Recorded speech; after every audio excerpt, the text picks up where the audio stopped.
is actually also the second in a PICMG developer relations session, and we are going to be looking into suspicious package detection. Now, we were just talking about what makes a package suspicious. I think in a digital security and surveillance context, you might also recognize this as like an abandoned object, but abandoned object, suspicious package, either way, what we're going to be doing today is taking a look at a COM-HPC module that based on the COM-HPC standard from PICMG, that last time we configured to get ready to build this application on with Yocto and more specifically the CLIA OS. Now we're going to wrap in some OpenCV. We're going to wrap in suspicious package detection algorithm, and it's going to be a lot of fun. So back with us is Ming. I'll give him a chance to introduce himself in a little bit more depth in a moment. Also with us is another one of the dev heads, Zacck. He's a real good embedded software dev, so happy to have his input here today too, especially when we get into the closing closing part of the session where we're going to be taking questions and answering anything that you want to have answered. So I'll let the two of them introduce themselves a little bit more formally in a moment, but some housekeeping items we got to get through. This session is going to be about 45-50 minutes of presentation, actually maybe a little bit shorter, but that's all the better because it leaves more time for Q&A at the end of the hour, where things like Yocto, GStreamer, OpenCV, all of these are fair topics, fair game. And a couple of notes is that if you are inside of the Meetup platform, which is like a webinar platform, please navigate to the chat interface, which you can get to, which is all the way at the bottom navigation, all the way to the right. So that is the place where you can chat with the rest of the participants. Zach, if you could say hi in there to everybody, that would be cool. You can chat with the other participants in the event. You can ask questions. You can put those there. You can also put them in the questions tab, which is just to the left of the chat tab down there at the bottom. So this is basically how we all keep in touch during the course of the event and make sure that we can share information. Let's see. You already got through that. So, if you are not in the Meetup location, if you're not in the Meetup platform, we are streaming onto other platforms as well. YouTube, Facebook, LinkedIn, and elsewhere. Use the native chat functionality in that application. We'll have people going around monitoring and then pulling those questions and those comments back into the main chat here in the event platform so that Ming will be able to see everybody's commentary and we can discuss and you get the answers you need as well. If you need help related to the quality of your stream today, so if the video isn't working or the audio is bad, you can't see anything, you can't hear anything, it's 10 minutes from now and you're saying that why hasn't the event started? It may be your internet connection, so I encourage you to go to speedtest.net and check out how much bandwidth you're pulling. If you're pulling less than 5 megabits per second down, you're probably in trouble. But the good news is we're recording this session, so there will be a link to view it later on. You'll have access to it. Don't worry about that. But if there are other issues, if it's not your internet connection, inside the Meetup platform in the very bottom left of the tool, there is a help icon. Click that help icon and it'll take you essentially through a wizard that by process of elimination, hopefully will get you back up and online as quickly as possible. A couple other items of note is that this session, as I already said, is being recorded, and there are also handouts that I'm going to load up into the platform pretty quickly here. Both a getting started guide that we've developed that'll essentially walk you through the steps we covered in session 1 and here in session 2 so that you can get up and running with this application yourself as well. Obviously you need the hardware in order to do that. There's some special stuff that we have coming down the pipe that might give you an opportunity to take advantage of that hardware as well. So it's great to have the getting started guide. Another thing is that the handout or the session slides will be made available there too. So keep an eye on that. I'll push them out during the course of the event so you'll be able to see when they are live and take those home for your reading pleasure. And then also, please join us in the DevHeads community so you can ask Ming questions whenever you want, or Zach or any of the other dozens of experts that we have in in the server. So we're both online and on we're both on the web, normal web, and on Discord. So you can find us at https://devheads.io or https://discord.gg/devheads. There you can find those links for navigational ease.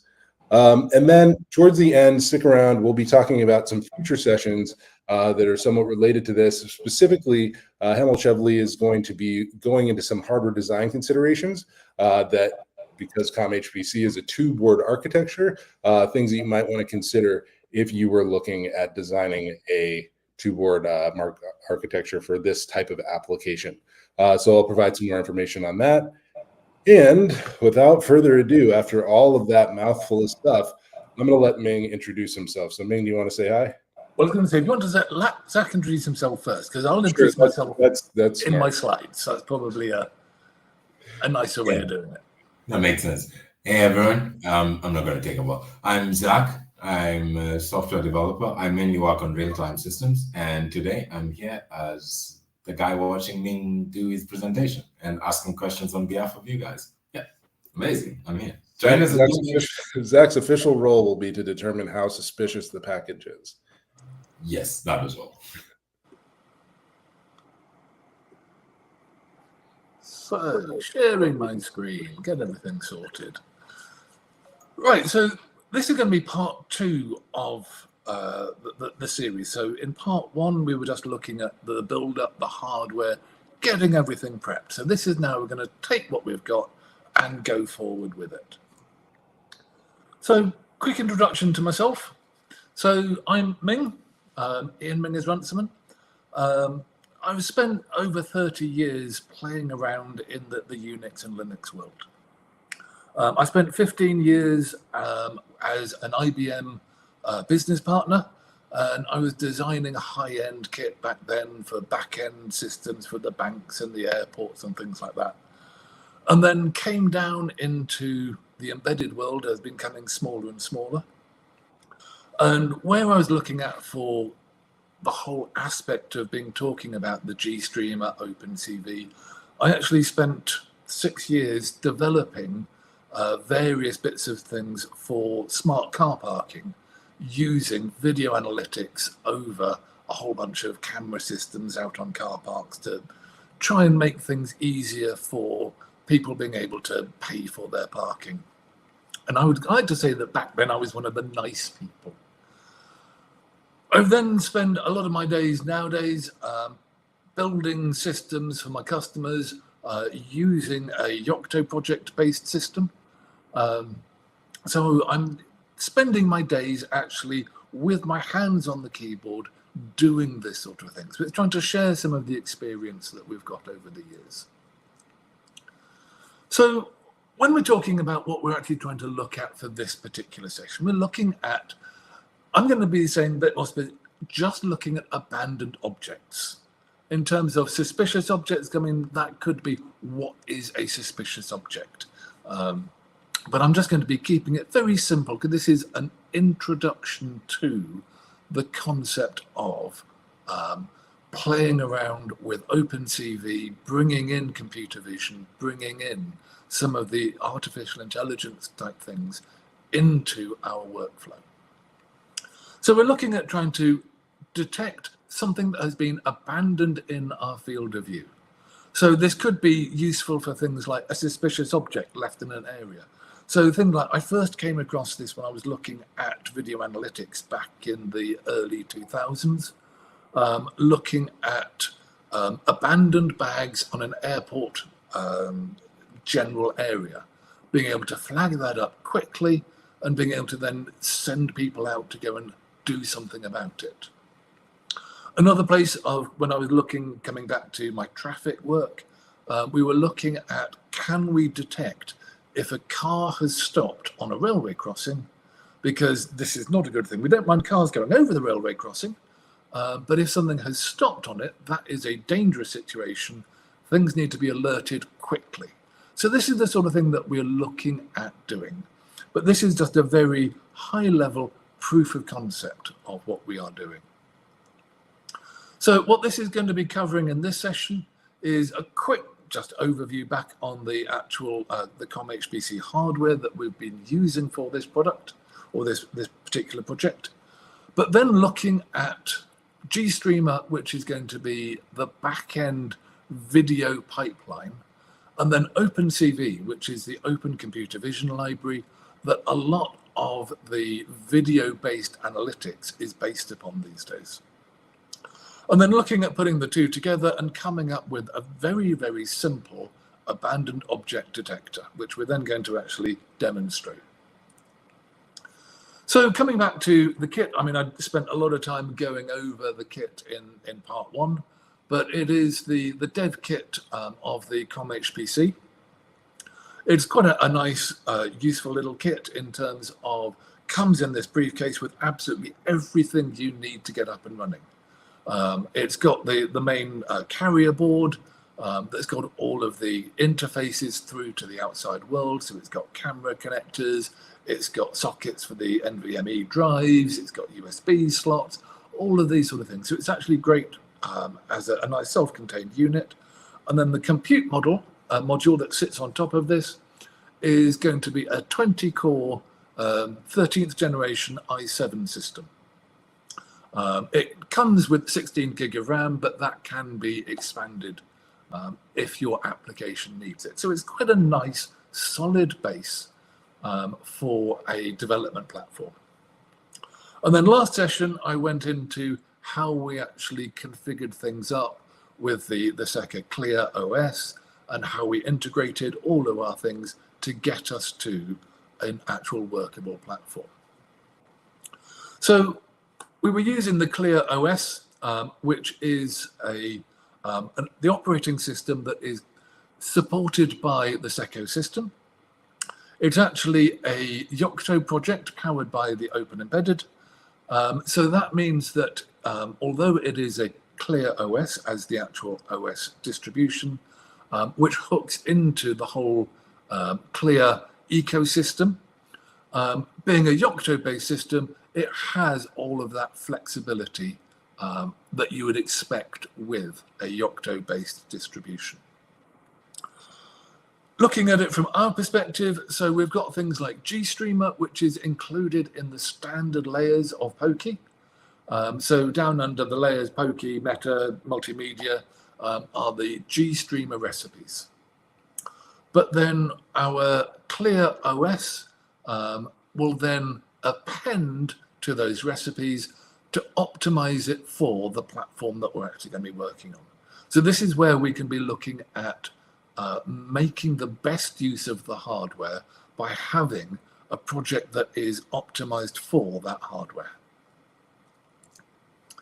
So I'm going to look at GStreamer because GStreamer is the core underpinnings of a lot of general video processing. So I used to use GStreamer a lot when I was playing around with video processing because it gave me a lot of flexibility in how I can create pipelines to get, I mean, it is for multimedia, so it's video and audio, to be processed through a whole series of pipelines. I used to use it a lot to normalize things. And I will show you how that works in a minute. So the nice thing for GStreamer, it's cross-platform. So it is a library or a framework that runs on Linux, Windows, Mac OS. It actually also, you can get it for Android and iOS as well, so that you can get a lot of flexibility in it.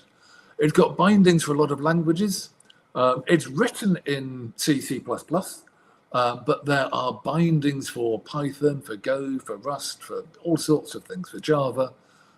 So no matter how you're doing your development, you'll probably be able to find a way of playing around with GStreamer. So a typical pipeline on a GStreamer pipeline. So you've got a source. So that is your input. That's going to be your camera or whatever is going to be creating your multimedia signal that you're then going to be playing with. You can then pass the output of your source, so that's just collecting it, to the next unit, where you'll be potentially doing processing, decoding it, demuxing it, all sorts of things like that. and you're going to have a whole series of processing, and then you end up with a sink. So you've done all of your processing and you've now got your end result. What do we want to do with it in terms of actually displaying it, saving it to file, passing it on to another application? All those are a sink. So that is how we would look at creating a generic pipeline. So the source. So this allows the data to enter the pipeline. So we need one of these to start with. And there's loads of these within the various plugins that are available. So you've got things like the Video for Linux source.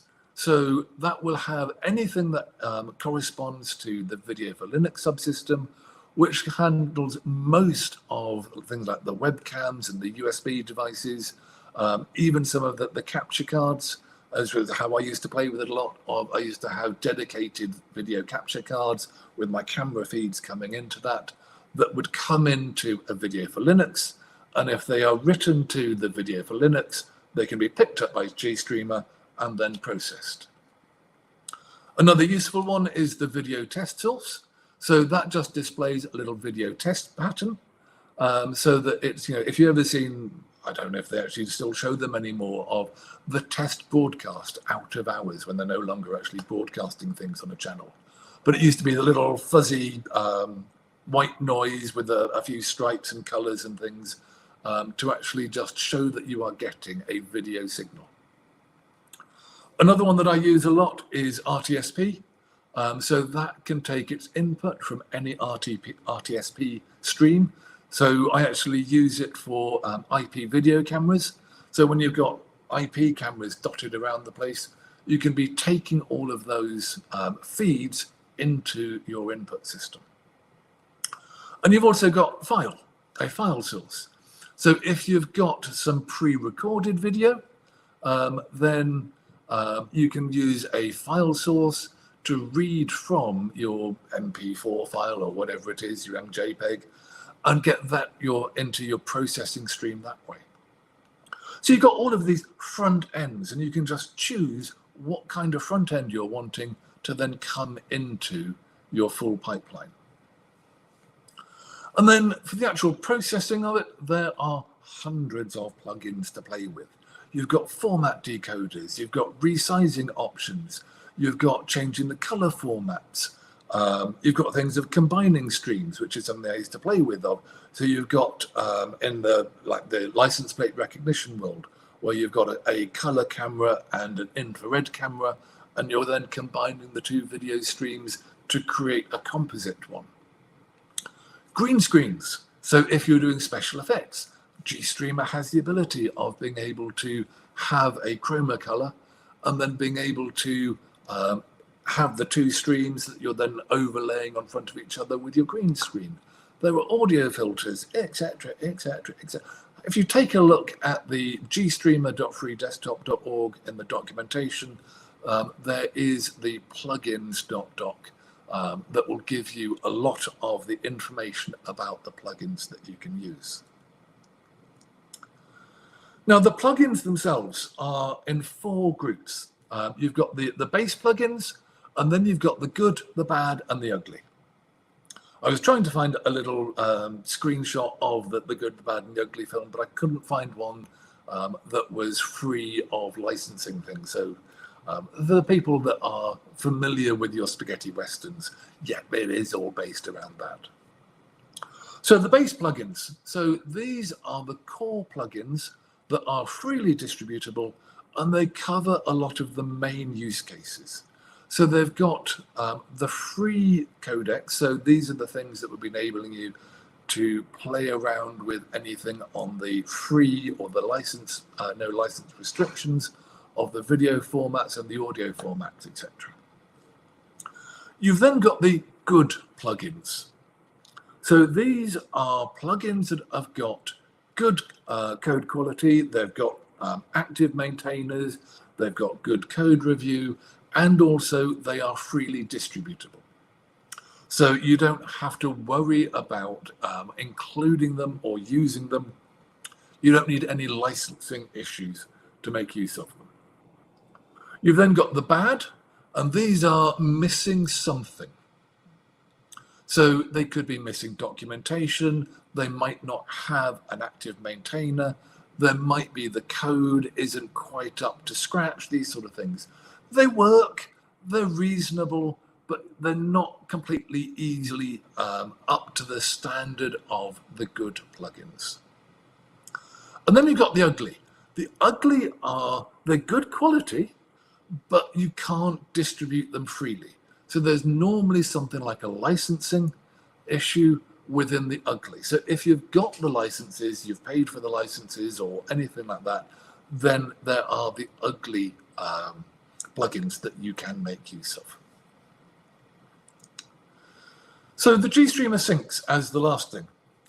So that is what you're going to be looking at, the final output of your pipeline. So you've built, here is your input, you've changed its size, and basically the way I used to do things a lot was normalizing it so that I could then feed it into my actual video processing and video recognition unit, so that no matter what my input was, I would have an absolute, I know that it's going to be video in this color format, going to be at this resolution, at this frame rate. So having normalized everything completely, I've made things easier for then future processing.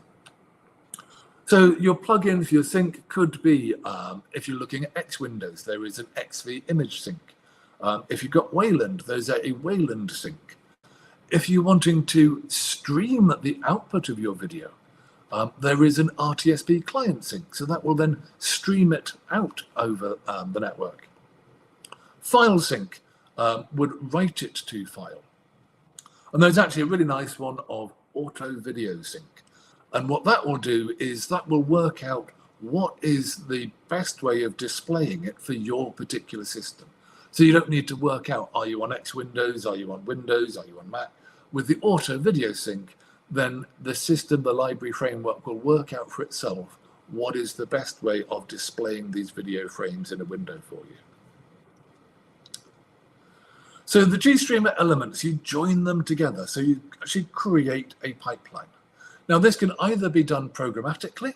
So within your code, you would actually define all of your elements, and then you would define how they link to the next element and how they come in through their pads.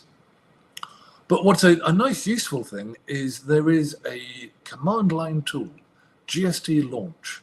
And with GST launch, you can build a pipeline in the same way as if you're familiar with building scripts under a Unix-based system where you're creating a pipeline of various things. We can do that with a GST launch. We've got our various plugins, and then we can hook them together to create a pipeline to make sure that what we're doing actually has a chance of working. So here is an example of a couple of pipelines. So we've got the GST launch, and if I'm wanting to do it for a video camera, so I'll use the v4l2 source, give it my device, so my device on the /dev/video0, throw it through my decode bin, throw it my video scale so that I'm now normalizing it, converting it, and then doing my auto video sync. So that will then display what is in my webcam. If I was wanting to do that for an IP camera, I have the RTSP source. I need to give it what my location is. So that's the URL of my camera.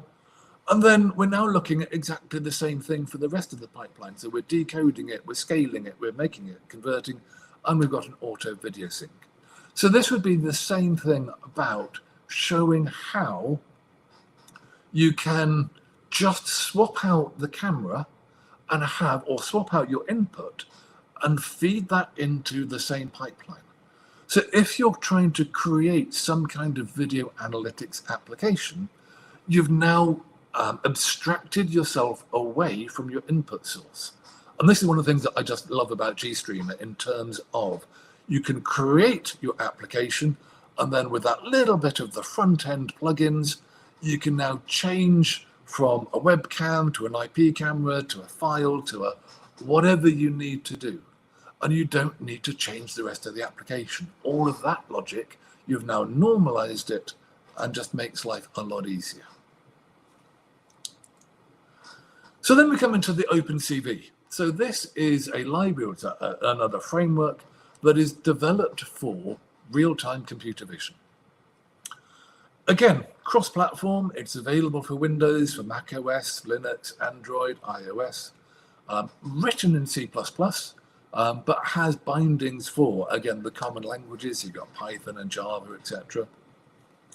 And this is used as the basic framework by a lot of the video analytics and the video intelligence these days. So the video processing. So you can be using GStreamer for the video input. And this is why, having gone through the GStreamer setup first, we can now put OpenCV to sit on top of our GStreamer pipeline. So we can use GStreamer for all of the, I'll call it non-intelligent stuff. So the actual processing of the video so that we've got clean video coming into our system. And then we can make use of OpenCV for whatever we're wanting to do, the actual computer vision. So object tracking, for object detection and recognition. So for that, it can hook into some of the deep neural networks. It's even used by YOLO, YOLO being one of the key things for computer vision object recognition. YOLO is you only look once. And from that, it would be able to recognize from a video stream. And again, we don't care where that video stream comes from. It could be a file, it could be a webcam, it could be whatever.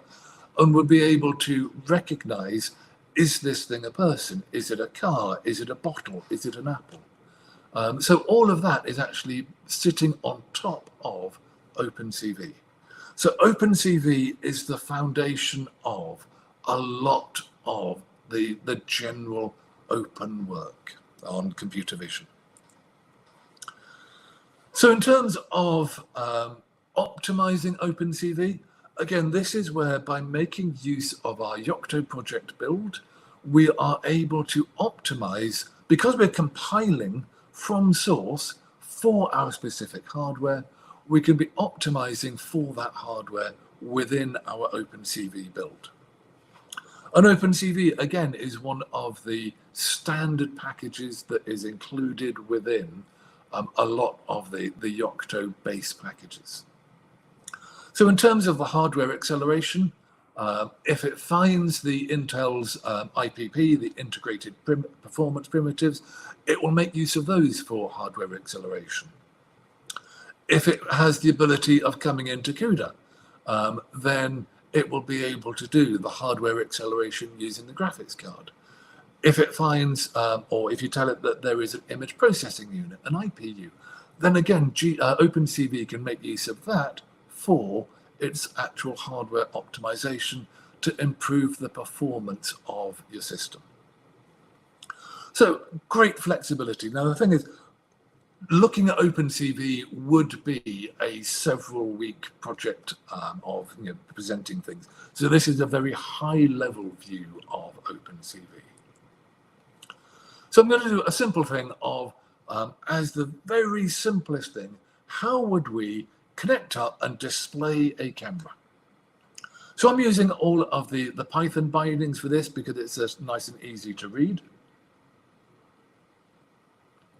So I import CV2. That is my computer vision. I'm then going to be normalizing things. I'm just going to set my width and height of the screen here. I'm then looking at wanting to be able to specify which camera I'm going to connect to. So in this instance, I'm going to be connecting up to the first camera. So I will call CV2 video capture. So that has now used the underlying framework to connect up to our video source. I normalize it with my frame width and frame height, and then I can just do a quick sanity check. Have I actually managed to connect up to my video source? If I haven't, then there's no point continuing because if I'm not connecting to a video, I can't display it. So then I've got a Wildcat is open. So this is just a standard check to see that I do actually have connection to my video source and I'm being able to read frames from it. So then we come into our actual cap.read. So what that will do is that will give me the next available frame from my video source. If I've got that, then I can display that. So the IM show is making use of the OpenCV's inbuilt graphical interface, and it will display a window containing that frame. And then it'll just, am I wanting to quit out? So all this is doing is now looping around here, reading a frame and displaying it. And when you're reading a frame and displaying it, that is video. So there is our very simple, just being able to open up a window and display a video source. So if we are going to break, then we're going to break out of it, free up our connections, so we'll do a cat release, and then we'll just close and destroy all of our windows so that we can close our system nicely. So that was the very, very basics of an OpenCV application, just of the Hello World equivalent. But for the actual more complicated demo, so this is going to be looking at the abandoned object detection. So I've taken it from a little blog that I found from the Dataflare training, as they created this blog talking about how they went through things, which I've slightly modified so that I'm being able to do reading from the live video and a couple of other things that I've just tweaked and enhanced for the demo purposes. So my source code is available at my GitHub repository, so github.com Ming for real, and under the camera demos, there is a whole series of things. I'm trying to write or trying to collect some interesting demos for GStreamer and OpenCV. And when I come across interesting things, I'll be adding them to this repository. So using Python, OpenCV, and NumPy. Now this is a proof of concept. It's not a commercial product. This is just to prove how OpenCV works on the hardware that we're going to be using. So the actual concept of it is split into two parts, of the video processor and the object tracker. So the video processor is the thing that's going to be reading our video stream, finding objects, any object, and then displaying the processed video. And then it's passing those objects that it finds to the object tracker, which is going to keep track of what objects are in the field of view, and then is going to be returning a list of anything that hasn't moved recently. So this is going to be the thing that is flagging up that there is an abandoned object in the field of view. So what it does is it starts by taking a reference image of the field of view. So that then becomes our reference for anything that is in that field of view or in that reference image can now be ignored. Then you've got anything that is moving can be ignored, because if it's moving, it hasn't been abandoned, which is where we're looking at if you're wanting to get around it. There's the obvious flaw of if you had a suspicious package and you attached a little string to it and you were carefully pulling it across the floor, it wouldn't be flagged up as being abandoned because it would be moving. So this is just, again, very simplistic in its outlook of the demonstration of the proof of concept on the hardware. So anything that isn't in that reference image and isn't moving is suspicious.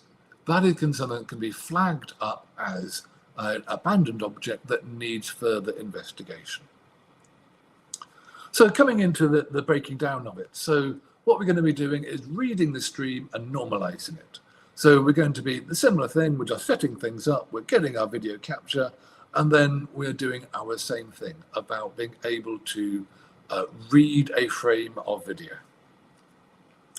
Once we've got that, what we're then wanting to do is find the difference between our first frame and the current frame. So there is within the OpenCV an abstiff. So that allows you to subtract two images from each other and find out what's the difference between them. With that, we can then do an edge detection. With the edge detection, we can then start seeing what things are in the frame. And then we're looking at being able to look at what the morphing is so that we can then be able to take a look at that is a particular object.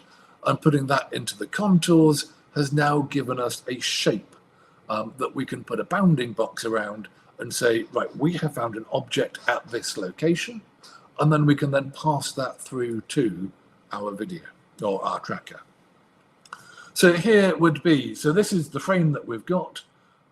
If we then do our subtraction, so what we're left with are the things that were in, that are in the current frame that weren't in our reference frame. And then we can do an edge detect so that we can then be looking at being able to put a bounding box around these particular objects. So we've gone from our original image to we've now got two objects. And then we can go, right, that is one object, that is another object. We can now track these. Now the person walking, they're going to be still moving, whereas this backpack here that has been abandoned, that isn't going to be moving. So that can now be flagged up as something that needs to have further investigation. So for looking at the actual getting the abandoned, so looking at our contour area, we're coming up with our bounding box around that object, and then we can pass it through to this tracker function, which will then give us a list back of all of the things that aren't moving within our field of view. And then anything that we've got, we can draw a little box around it, label it, and then display that in our video. And then for our tracker, that is just simply keeping a list of objects that it has previously found. And if they haven't moved after a particular set time, then we can assign an ID, add that to the dictionary, and return that back to our display system to be able to flag it up as this is something that needs further investigation. So now comes the interesting bit. So we're going to do some demonstrations on our actual board. So I just need to stop sharing that for a moment and reshare.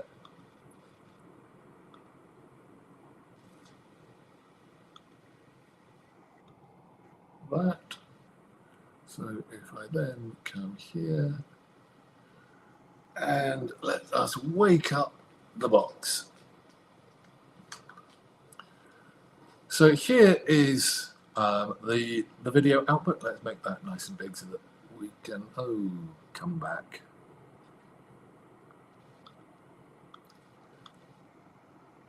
And where's that gone?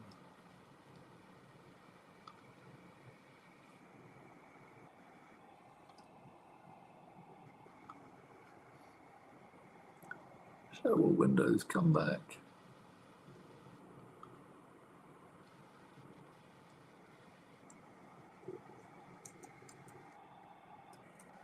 You can tell this is live as things go desperately wrong.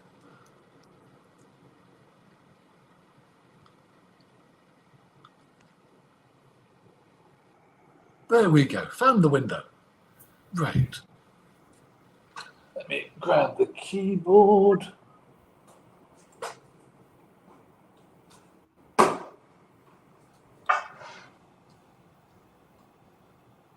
So what I was going to do was start with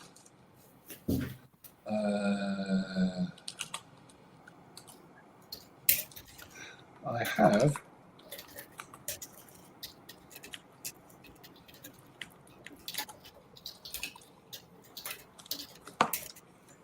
where is my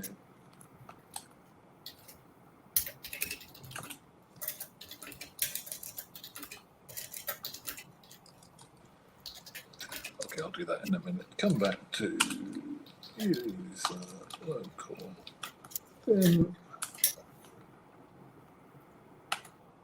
So we have our abandoned object detection system. So that is the video from my video camera, which has, of course, moved slightly since I set it up earlier. Where's your leg? So that is looking at. Let us now put an object in our field of view. Hey, there's me. And hopefully, there we go. So that is something that is now flagged up as that is something that is not moving, that wasn't in the original system, or wasn't in the original field of view. Now, if I was just to move it, then nothing. It is only when it doesn't move that it will come up with our suspicious object. So that is an example of making use of GStreamer, OpenCV for a decent proof of concept on things that we could be doing. Close that down. And what I can do is over here is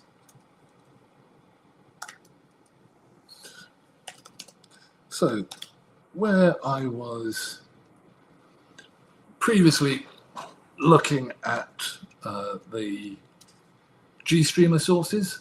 So this is using from a webcam.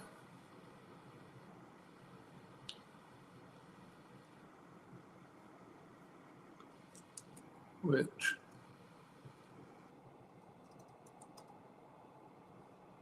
doesn't come up. But that is making use of the IP. So that is an RTSP of a little camera that I have sitting out in my courtyard. So that is just using GStreamer, using that GStreamer pipeline that I was showing earlier.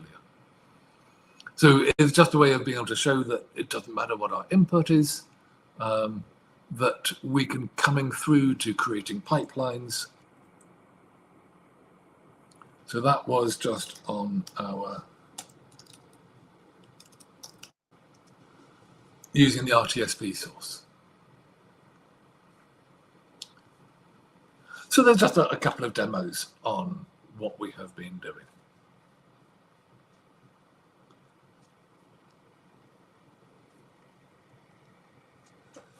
Any questions, comments, and things you'd like me to expand upon? Yeah, well, that's awesome, Ming. So obviously, I'm always blown away about how streamlined and simple you make all of this look. You don't know it's ducks. I'm actually paddling like nothing underneath. It's like, right. So the next question is, where would you go from here? Like, if you were trying to start commercializing this or optimizing this, what would the next steps be? So the next steps would be, you'll be wanting to look at what are the limitations of what you've got. So thing like, as I was saying, that it takes a reference frame once. So if you get lighting changes, so this isn't something that you could, kick off and then leave for 2 days or a week or a month or whatever, because your lighting is going to be potentially changing. All these sort of things. So having that very original reference frame, you'd need to be looking at being able to update what your reference perspective is periodically, so that you'd be able to then deal with whatever changes that are going on. But at the same time, you don't want a reference frame that contains a suspicious object, because at that point, you've then lost what is a suspicious object or an abandoned object. Things like potentially be wanting to make, if it is moving slowly, flag that up. so that you've got the difference between, but you could have the difference between what is something that is completely stopped versus something that is moving slowly, which actually could be even more suspicious and needing attention of why is there something moving. Then you'd potentially want to put in an object recognition of the difference between being able to pick up that this is a bag, this is a person that is sitting meditating. That you could then be saying, thing like, I recognize that as a person, perhaps give them a bit more leeway before you go and investigate. If it's a bag, then potentially having a shorter period of, how long has that been sitting there by itself? In terms of, are you wanting to then reunite that with the owner? Or if it was having grown up with the military, if you're thinking, is that going to be something that is potentially an explosive device? Can we look at getting things to it earlier? So I'd be wanting to put in object recognition to give me more information and making it more interesting. And a lot of the limitations then start coming into what can your hardware handle? Because the more things you're going to put into it, the more you're going to be stretching your hardware. Now, when I was looking at the performance analysis of this, of just being able to do the straightforward abandoned object, I'm using about 2% of the CPU on the actual Zacck system. So I'm using nothing. So I've got a lot of headroom to be able to add functionality on this hardware. So when we're talking about adding functionality, my next question was going to be like optimizing the stack for the hardware target, but we're not anywhere near needing to do that right now. Yeah. So well, I mean, don't forget from that, because having built OpenCV and built GStreamer from source, they're already optimized for the hardware. So we've already done some optimization, which is one of the reasons I'm using such a tiny fraction of the processing power. Yeah. And so if you weren't around for session 1, you'll want to check that out. I dropped a link in the chat a little bit further up, but we go into some of the layers that we were selecting and building the image. Questions, keep them coming in. Another thing here, Ming, is so when we think about the fact that we're only using 2% of the Seco COM-HPC module as performance, are we looking at a system that ideally is actually handling multiple, like in practice, you're probably handling multiple streams? Yeah. Especially, yes. And especially if I was looking at things like IP cameras, because again, coming into a more commercial world, most of the surveillance cameras out there these days will be an IP stream. So being able to use that RTSP, and then you're bringing them back into that central processing, which is where you'll be having in your data center, and being able to make use of some of the information there. Now, where it gets really interesting is when you start having intelligent cameras at the edge, so that you've got local processing, so that is doing some of your initial filtering, initial flagging, that you can then reduce the bandwidth so that you're not necessarily having to transmit all of the live video streams. By doing the processing at the edge, then you can only be having to transport back to the center the keyframes or the key bits of information in the metadata. So it just becomes even more efficient at that point. Yeah, so this is where the concept of like an edge cloud like actually becomes real, right? Everybody's familiar with the term cloud, I hope by now. But the concept of an edge cloud is like moving cloud type functionality further and further towards the edge. And these, can you? I was going to ask you two things. Number one, the form factor of the COM-HPC module. I don't know if it's possible for you to grab or show us. And the second thing is how much memory. How much memory you use. Sorry if you already said that. There's a picture of it. Here, let me. So that is actually the COM-HPC. So the bit with the fan, that is your compute module. The fan is the size of the compute module. Mm-hmm. And then this is the carrier board that actually I'm hooking into with my, that is the video camera input. That's the HDMI that's coming out into my screen capture on my Mac that I was displaying. Yeah, so in terms of size, I mean, that gives you an indication of it's not that big. Yeah. So this would be going back to when I was dealing with car parks. If I could have had one of these sitting locally in the car park, then I could quite easily be dealing with probably a dozen or more entrance and exit cameras to do all of my video processing locally on site at the edge, and then only having to transmit back the information about what has been discovered from the system. Yeah, I mean, just a curiosity for you, for me, where would you mount this if you were to mount it in a car park? Well, I used to have a little cabinet, roadside cabinet, and you'd put all of the kit in there, and then bring the feeds and the actual video source back to that. Okay. Yeah, I mean, it's when you have something this compact, it's kind of interesting to start thinking about what existing infrastructure might be around, right? Where you can just plug into stuff that's already there. Yeah, because I mean, this doesn't take up, it's less than the size of my monitor. I mean, it could go into Go on, Zach. I was wondering, it should be able to fit into one of those bollards with the bollard with the thing with the gate. It could fit into one of those. At which point you're now looking at, so you could be doing all of your video processing, you could be doing your bollard control, you could be, because I used to do it with database lookups as well. I could even be hosting the database on this thing. Probably. You could do access control, all of access control from here. Yeah, I mean the layers of intelligence start becoming pretty impressive. Like when we talk about fleets, right? You have your fleet of cameras, and then you could have a fleet of car parks, right? And then you start scaling up. And one of the things that we touched on last time, Avery's asking, what hardware is this running on?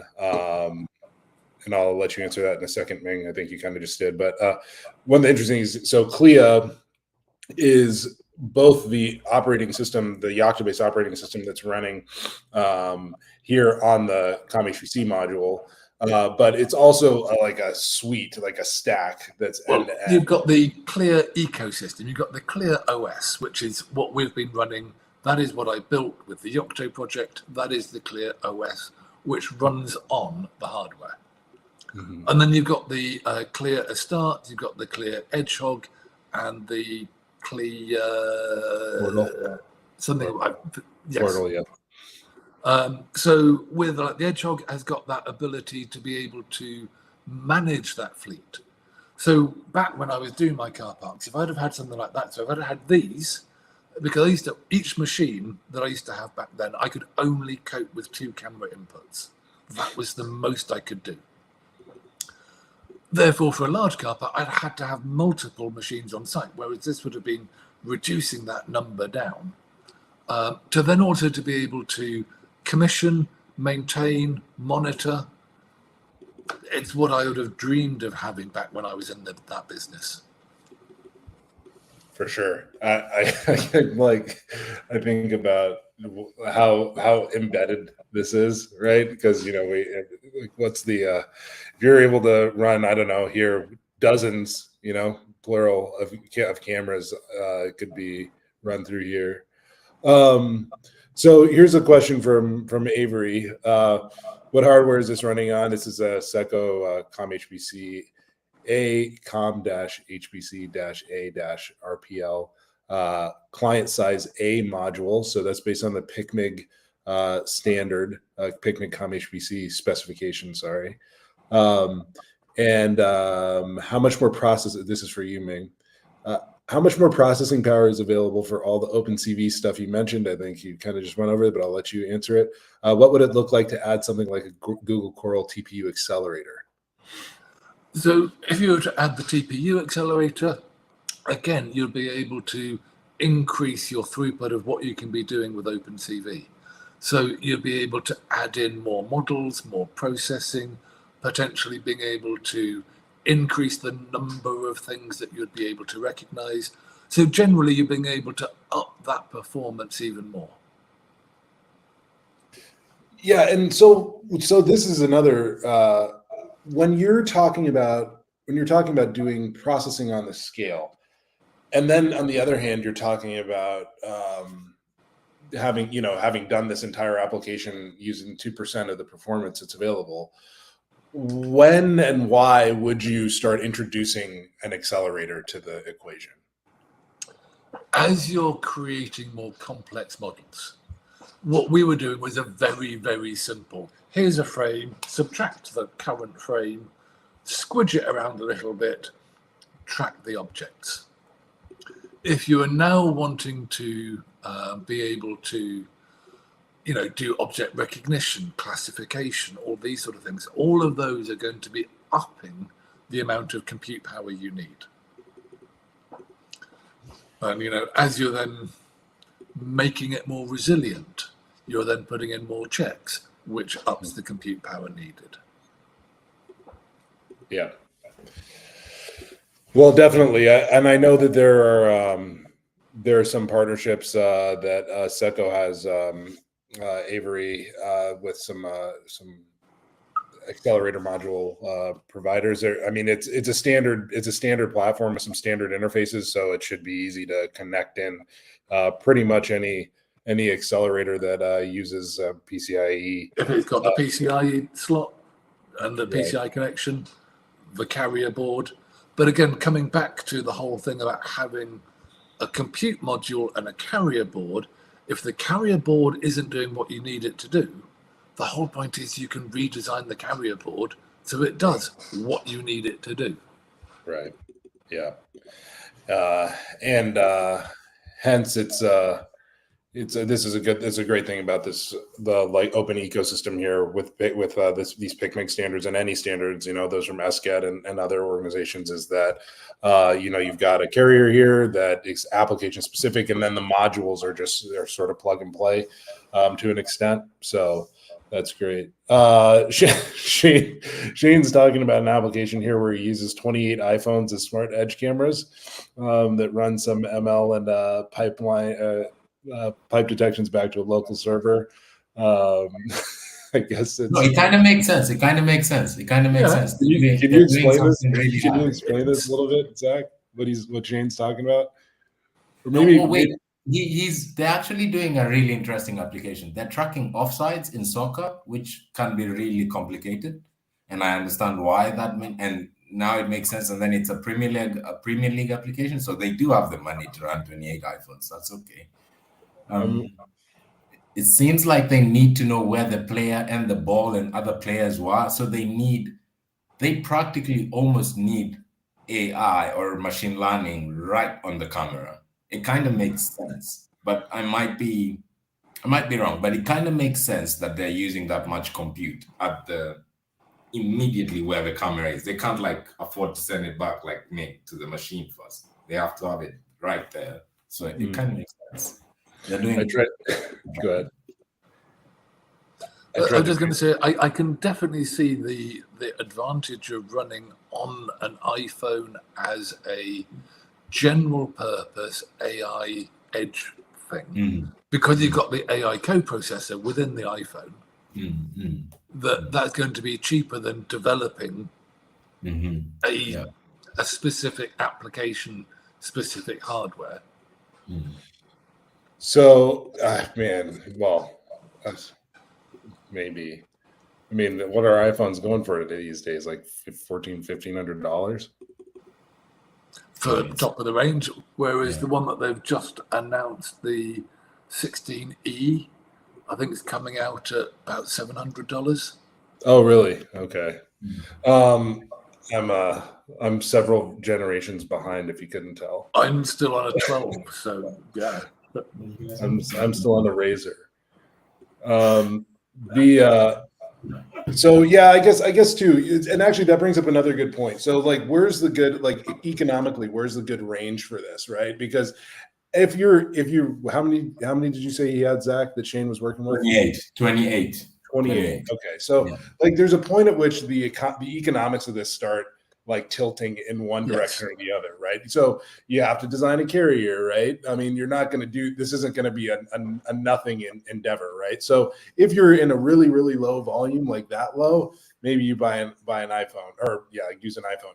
But if you're going to do volumes that are, I don't know, like 20 or 30,000, that's sort of the sweet spot for some of these computer on module type applications, because you can, like we talked about, you can swap out the module and use an application specific carrier, design your application specific carrier, put a module on.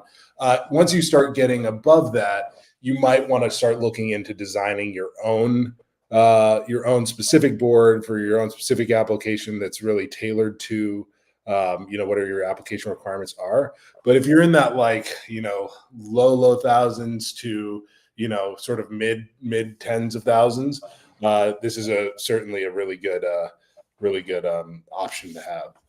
Let's see, we've got another. I'm going to say for things like that, because I actually used to deal a lot with the camera manufacturers, trying to specifically look at that sweet spot of when do we start moving things to the camera from the central processing. Mm-hmm. So built up some good relationships with camera manufacturers and being able to do things like FPGAs within the camera, so that reduces the development cost.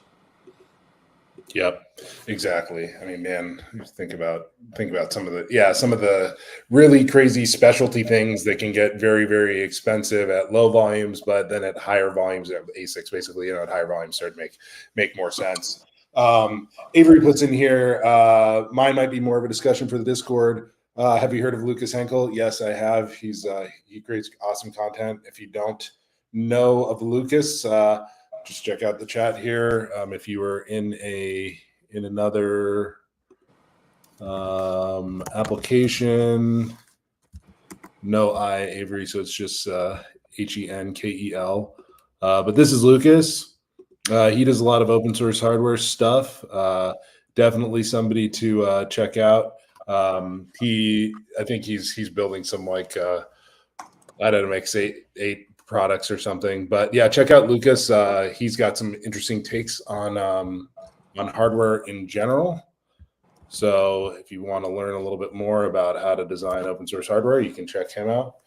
And other than that, I think that kind of brings us to the end of Avery, thanks for putting that in there. That kind of brings us to the end of the discussion today. Does anybody else have any questions? Zach, you want to throw anything in? Not really. Watch out on Discord. We're going to announce our new project really soon about the golf cart that we're working on. And yeah, other than that, we should be able to. We are doing an announcement later today, I think. Well, actually, that reminds me. WTF is RTFES. We were talking about that a little bit earlier, and I think that maybe now's a good chance to explain that. Cool. So at some point, as Ming was explaining the application, I said we use GStreamer in RTFES. And basically RTFES is a system where Davids takes all the hardware that we use in our content and we put them in a lab. And then people can access that lab physically over the internet. So you can send applications over and run. So like Ming's application about suspicious object detection, you can probably take that and modify it to only detect objects that are moving. And then you can send it over the internet and see if it works on the hardware that we have in the lab. And RTFES is a little website that helps you to access our hardware that way. So everything, you can send over some code, run it on the hardware, and then you have a video feed of seeing your code running on the hardware, and if you have any like sort of physical stuff going on as well. That's what RTFES is. And it should be I know Ume is doing some changes on it right now, and it's done, but it should be available on rtfes.devets.io. All you need to do is sign up with your email, and you can use most of the hardware that we have available. Right now, we have the ST on, we have the NXP on, and I think we have a couple of ESPs on that you can try and use, and then we'll add more as we go along. Basically, as Ming is done with this, he'll send it over, we'll put it in the lab, you'll have it available with the code that is shared and such and so on, and so on. I think Yeah, so. 4Q, man. 4Q, Yeah. man. Yeah, 4Q's cool. That used to be a joke like 10 years ago, but now it's like... So yeah, really quick final note. I still have to. I had some trouble formatting. That's one of the reasons I was off. I had some trouble formatting the getting started guide, but I did just post it here in the chat. If you go to devets.io/getting started guide, abandoned object detection, it walks through what Ming has done over the last couple of sessions. So you can try this out yourself, and then of course. The purpose of RTFES is because most people won't have the hardware that we're using in some cases. You can then have, you can do the getting started guide and have the hardware to run it on. The other really cool thing about it is there's a video stream so you can see exactly what's going on. So if we have peripherals connected, which we will at some point, you can actually do some manipulation there and see the results. And as Zach mentioned, we're partnering with Dojo 5, who is a embedded CI and CD or CI and build environment provider. And we're integrating right now some hill tests. So that's pretty interesting to be able to see, exactly what's going on with your code with when the hardware's in the loop. But that brings us to the end of our time today, actually a little bit over. So sorry about that. We thank you guys for sticking with us, those of you who did. If you are going to be at Embedded World in a couple of weeks, we'll be there. Come check us out. We'll be hanging out outside Hall 1 in the front mid entrance. This demo will be there. Ming will be there. Hopefully Zach will be there. I'll probably be running around somewhere. And we'd love to see you, and we'd love to catch up and talk some tech. So we'll see you there. And thanks, Embedded World, for helping us cover some of those costs. So we really appreciate that too. Amazing. So that brings us to the end of the engineering hour. Ming, thanks as always. We've got some more of these coming up. It's always a lot of fun, and we hope everybody has an awesome weekend. We'll see you in the server, which is at devheads.io or discord.gg/devheads. Have a good weekend, everybody.